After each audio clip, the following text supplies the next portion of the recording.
Olá, hoje nós vamos conversar um pouco sobre tecnologia, comunicação e o ambiente digital. O avanço das plataformas sobre os meios de comunicação, com o professor da Unesp de Bauru, docente Juliano Carvalho.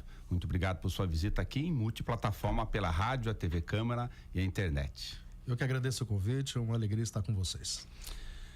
Começar sobre a questão da AM e FM, que está fora do universo das pessoas. Eu estava lendo um material e uma questão que me chamou a atenção é sobre, primeiro, o papel que a rádio AM desempenhou no Brasil continental, dadas as nossas dimensões territoriais, professor, de se essa função do FM, embora tenha visível qualidade de áudio para quem acompanha, ouve no dia a dia, o alcance nos grotões e sobretudo em comunidades ribeirinhas, em alguns estados brasileiros, o rádio é quase o único comunicador que faz essa interface. Como é que o senhor vê esse problema?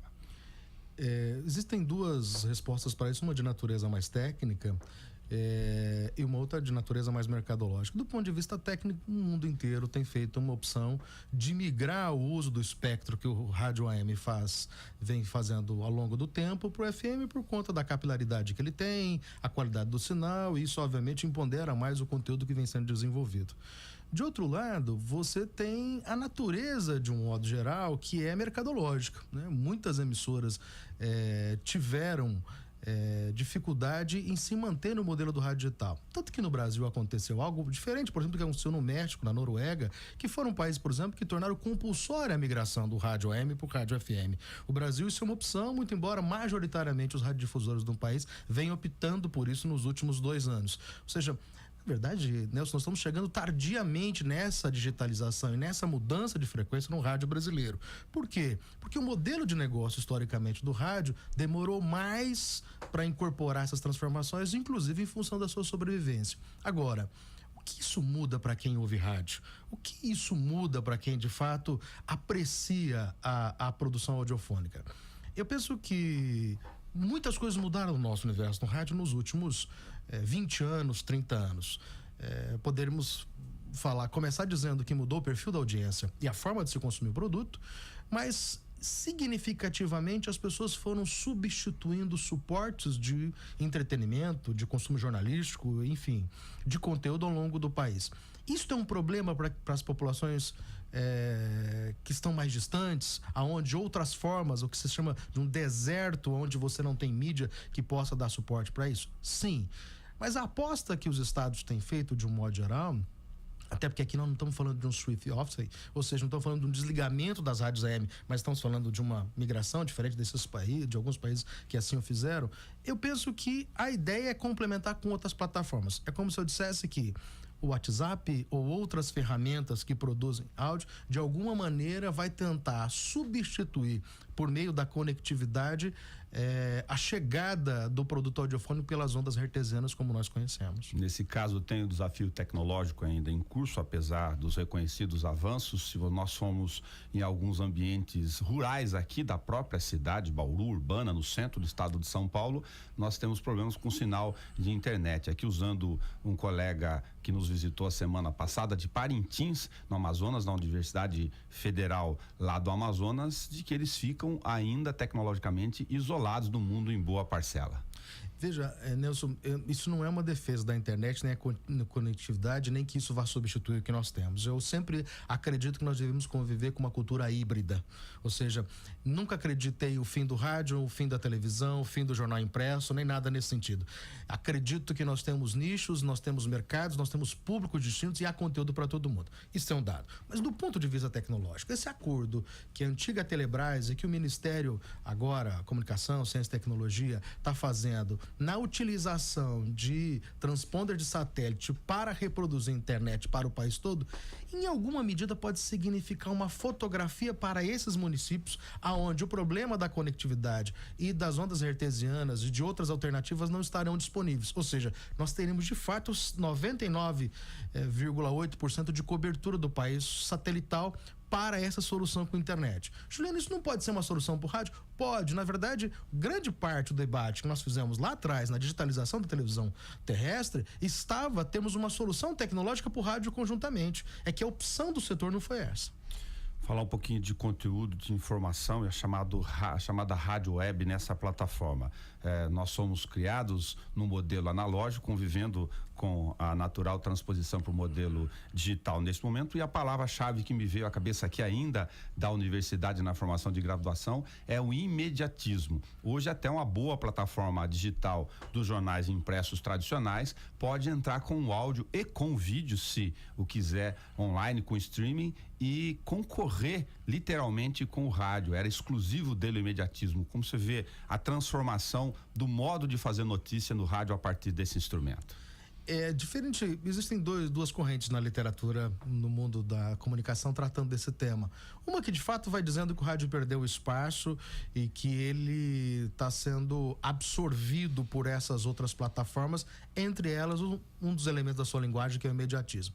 Eu já pertenço a uma outra corrente que entende o seguinte: o rádio é que ganhou todo mundo, porque o que nós estamos fazendo aqui nesse momento, ou seja, nós estamos utilizando o áudio, as pessoas que estão trabalhando, que estão nos ouvindo, que estão em alguns espaços, o rádio nunca esteve tão presente e nunca se tornou uma mídia tão poderosa de transmitir informação, de levar conhecimento para as pessoas, desenvolvendo numa cultura disruptiva tantas outras tarefas que as pessoas estão fazendo. O rádio é o único que a imagem não é capaz de suplantar isso. Então eu creio que nós abrimos o mercado do rádio. Agora, qual é a percepção que as pessoas têm? Como é que elas consomem esse conteúdo do rádio? Aí já é uma outra possibilidade. Nós temos, por força da natureza, do perfil do consumidor de informação no Brasil em boa parcela, com a leitura muito baixa per capita em relação ao conteúdo da população, e uma cultura da percepção do jornal, ainda no modelo impresso, diferente dessa mesma cultura de consumo de conteúdos do que o mercado europeu, por exemplo.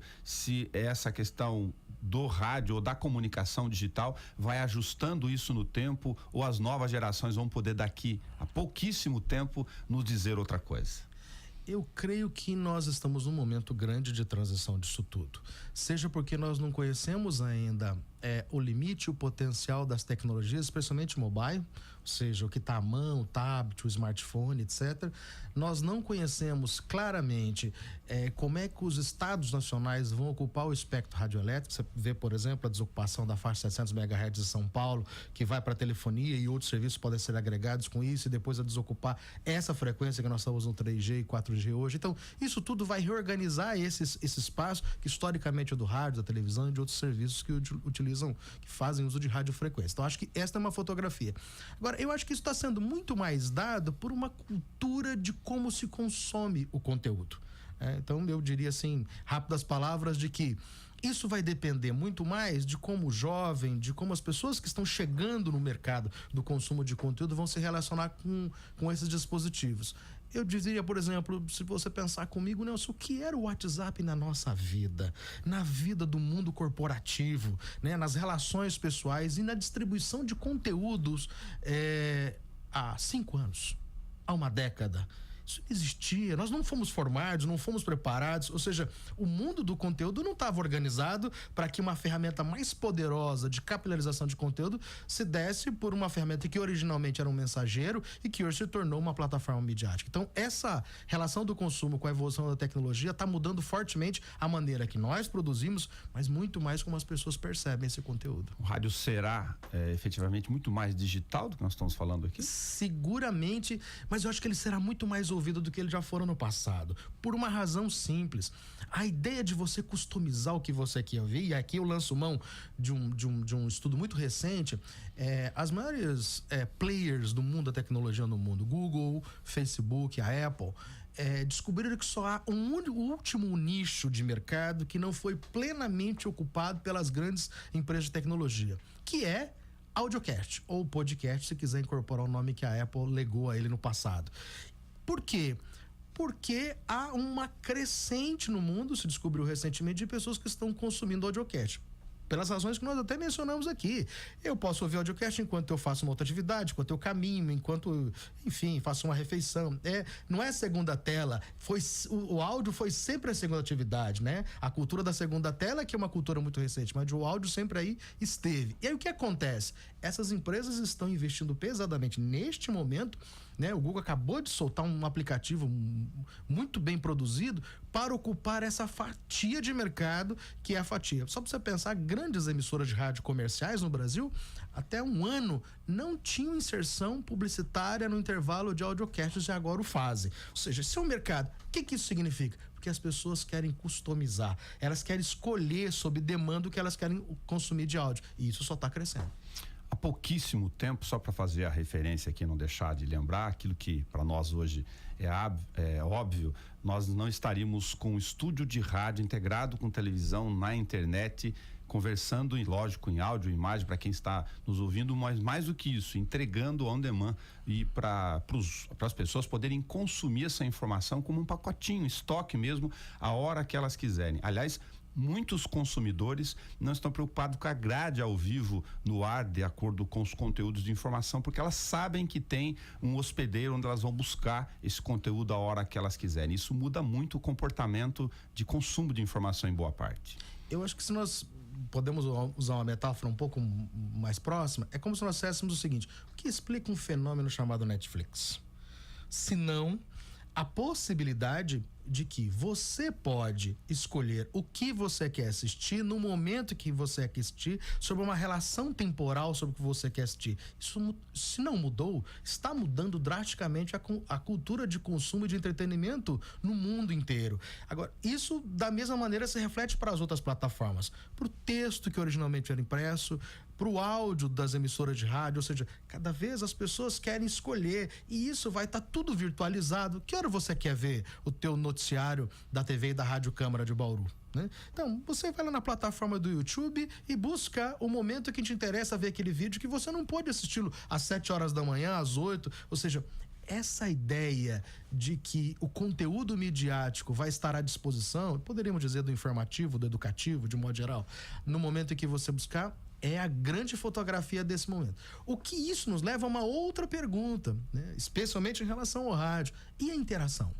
E a capacidade das pessoas participarem, né? Então eu acho que isso nos sugere, né? Daí é que eu entendo que isso integrado com mídias sociais, notadamente o WhatsApp, de fato vai mudar a lógica como nós estamos produzindo. Ainda há uma diferença muito na forma de consumir. Vou usar aqui a experiência de estar aqui experimentando o rádio, está no jornalismo impresso há 25 anos. Nós estamos gravando aqui exatamente um dia depois da questão da quadrilha que estourou caixas eletrônicos de forma organizada do ponto de vista do crime em Bauru, a partir da madrugada. E a gente está fazendo a estratificação nas entradas de WhatsApp da rede direta do jornal, e eu conversei com alguns colegas ontem à tarde.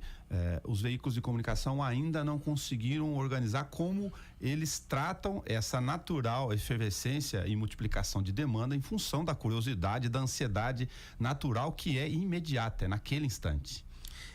Nelson, eu às vezes costumo brincar, obviamente na universidade, de que assim, desde Gutenberg, o pai da imprensa, o sonho das pessoas sempre foi poder emitir também a sua visão do mundo, a sua percepção, né? O seu lugar de fala.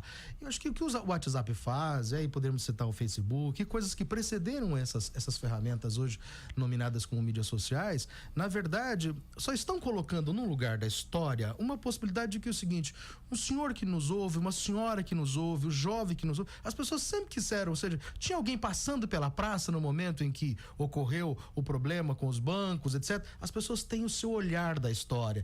E acontece que, ao longo do tempo, as ferramentas não estavam disponíveis. Hoje não. Manda aqui no WhatsApp da emissora, manda a tua foto, manda o seu áudio, né? E é claro, isso só coloca para nós profissionais da comunicação um grande desafio. Eu tenho sentido muito nessa tese. Nós temos que conviver com outras vozes. Já não é mais a nossa voz para todos, né? Um para todos, senão todos para todos. É muito mais difícil, né? O que você mencionava. Como é que trabalha com essa avalanche que chega de visões, coisas assim? Como é que procede o filtro disso? Eu acho que isso é um conjunto formativo, que inclusive nós da universidade temos que contribuir muito a pensar nas formas como isso vai ser resolvido, mas eu acho isso um ganho para a mídia, para o rádio, para a televisão e para nossa cultura. Porque eu acho que assim, tá tão caro dizer isso nesse país, nesse momento histórico, mas a democracia é uma conquista, né? E isso é importante para nós. Professor, e o rádio da programação musical? Eu via, e foi uma das questões que originou, inclusive, a oportunidade dessa pauta, para a gente fazer a nossa missão pública. Eu vi no rádio um colega dizendo que na opinião dele, o rádio vai ficar inteiramente de notícia. Bom, é uma posição, enfim, porque as plataformas digitais oferecem as escâncaras, aquilo que você quiser consumir de novo a hora que você quiser, a programação visual. Tem uma outra vertente que considera, não é bem assim, tem uma migração de cultura de consumo ainda em andamento da fase de transição, porque o rádio tem uma seleção de conjuntos de informações de pesquisa que o consumidor do dia a dia, a grande maioria, pode não fazê-lo. Enfim, o fato é que tem uma mutação em curso também na música. Quando Steve Jobs, lá atrás, tentando dar uma resposta para a avalanche que foi o escândalo das músicas peer-to-peer, consumo, né, que as grandes majors do mundo da indústria fonográfica criticaram, que nominalmente na história se chamou de pirataria, e disse o seguinte: nós vamos parar de entregar música, a obra completa, e vamos entregar uma faixa, você vai fazer degustação, né, e vem com iTunes.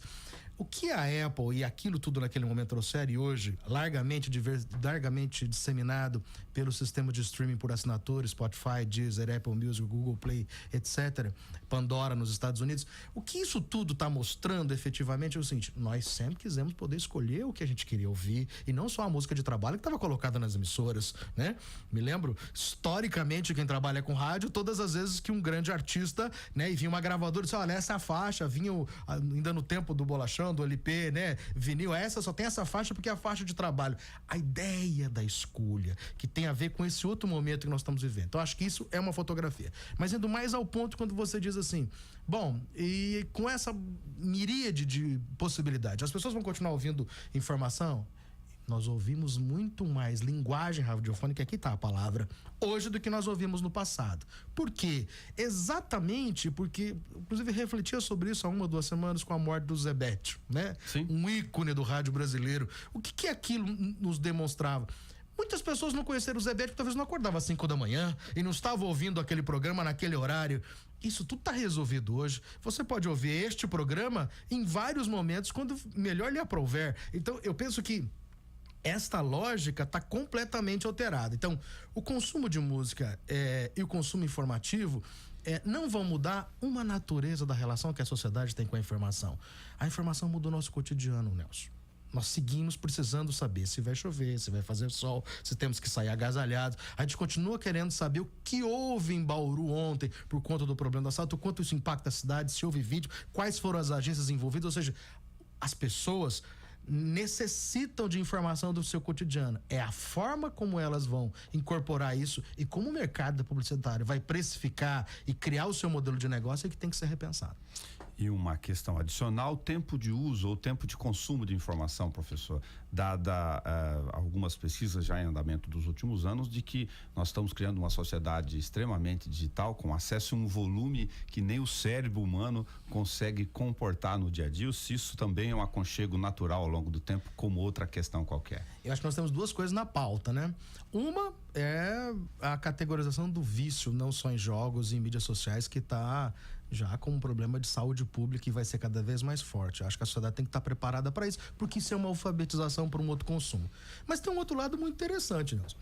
Tanto o Apple quanto o Google começaram, o Google no Android, o Apple no seu aplicativo, começaram a introduzir agora nas novas versões, tem 3, 4 meses, tempo de uso, em que ele te alerta que você está passando muito tempo no YouTube, muito tempo ouvindo isso. Por que as empresas estão fazendo isso? Porque parece um dissenso. Ou seja, a empresa não vive de disseminar esse conteúdo, de fidelizá-lo, não criou toda essa facilidade que era exatamente para que você consumisse? Sim, mas elas detectaram o seguinte: não vão tardar 2, 3 anos, os estados nacionais, especialmente no mundo ocidental, vão para cima das empresas dizendo que elas estão adoecendo, estão tirando as pessoas de outras atividades fundamentais para as relações sociais humanas.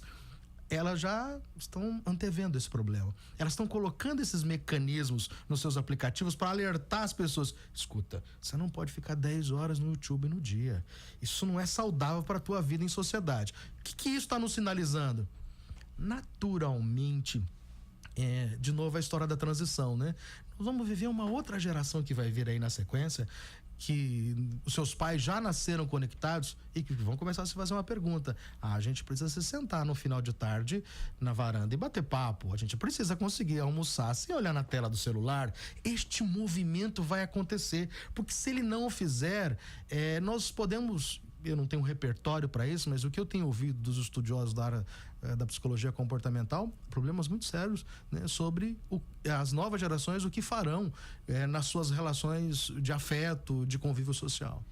Professor Juliano Carvalho, muito obrigado por contribuir conosco aqui da academia para o rádio no ar, mas na TV e na internet também, multiplataforma, para o nosso jargão, e saber a questão do consumo e da informação, para que as pessoas reflitam um pouco sobre esse ambiente de multiplicação de informação e de tecnologia que está em curso. Eu que agradeço a oportunidade, sucesso ao programa a todos vocês. Muito obrigado a você que nos acompanha, ao Gustavo Rosella e a Carol Garcia, que nos acompanha aqui junto com os estagiários do jornalismo, aqui nos estúdios da rádio e da TV Câmara. Até o nosso próximo encontro.